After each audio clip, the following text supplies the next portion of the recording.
What I have is relapsing remitting multiple sclerosis.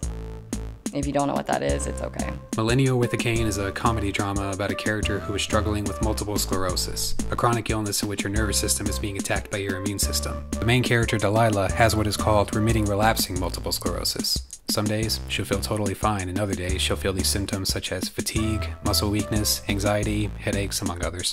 Besides, a few days ago you seemed fine. That's probably why I'm not fine today. I also have people commenting saying you have an attitude problem. I mean, I'll do better, you know? This is all the stuff I go through very often, so I decided to make a film about someone going through it. I have MS. It's not bad though, you know? I just use the cane for support.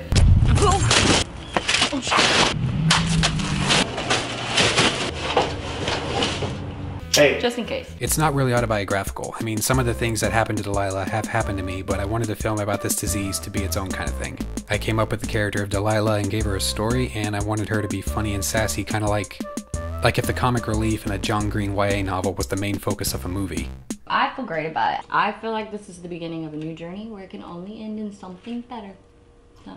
And her two supporting characters, Liam and Meadow, were sort of going through their own little story at the same time, and so I had this joke on set, which was, it's like a John Green story as told by Greta Gerwig. How long have you two been together? Together? Yeah. No. We're just friends. We are very good friends. There's also another character in the movie who probably would be the main character if someone else were telling this story. The character of Lily, Delilah's best and dearest friend. Delilah's MS is getting worse and Lily can't relate to her anymore, which a lot of people would feel like when their friends and family are going through what is labeled as an invisible illness. And this is the true love story of the film, as these two are close as can be, and then they have this big long argument in which they're both too stubborn to back down, and it's important that they find ways to communicate now that this is a factor, or else this relationship is doomed.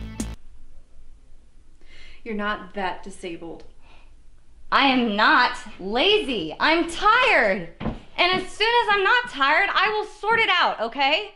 In the meantime, can you please just be the Lily that I've grown to know and love? Just for a little bit, please.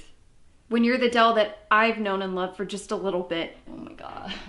When I'm telling a dramatic story, I always like to look for the humor where it can be found, because I find humor to be an effective way to engage an audience. So there are moments when you feel for the characters in the movie, but there are also moments when it's okay to laugh, and the comedy and the drama belong in the same movie. That's another reason I wanted the main character to be funny, so we can see the shift when the real serious stuff happens to her. I hate you when you're like this. Yeah, well, I'm not keeping you, so go. Have fun. We'll talk about this later. Okay. Okay. Love you. Love you too.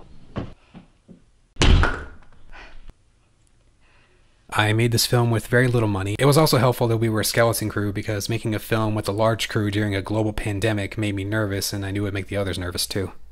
Okay then, who's next? My name is Finn, and I am an MS alcoholic. I was like, oh no! I got nothing else there. Okay, great work from everybody. Very natural. Probably my biggest directing influence for this film was filmmaker Julie Jackson. I had a small part in her feature film, 45 RPM, but she still wanted me to play a character no matter how much screen time I had. So she took me aside and told me, "This is your space. What do you do here? When the main characters show up, what are they disrupting you from? Who are you right now?" and so on. It made me realize that everyone needs to have a character no matter how much screen time they have. Otherwise, they're just saying lines. I took that lesson to heart, especially when prepping actors for Millennial with a Cane. You know that about them now, so whenever Dan and David are like, we got it, I'm like, yeah, but I'm trying to say something and I won't stop talking. That's what we call them the D's, and actually for a long time we would always be like, the D's! And now my friend is marrying one of those D's.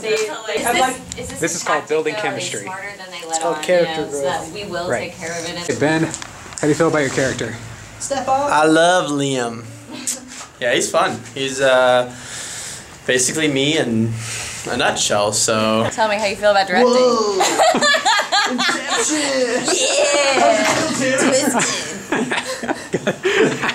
Yeah! I have no words. This is like a euphoric experience, and it's just amazing. Like a year ago, I was writing the first draft of this script, and now we're bringing it to life. A year later, here we are. It's like... This is really a great group that you've put together. I don't know how you did it. I'm still going through multiple sclerosis, and as of now, there's no cure, so there's a lot for me to figure out in life. And I'm still learning, which is why I make the point with the scene in which Delilah hears other MS patient stories, that everyone's experiences are different. Which is why I hope to do something with this film because, well, for one thing, I'm very proud of it, and most importantly, because I hope it inspires other creatives in the same boat to write stories about it too.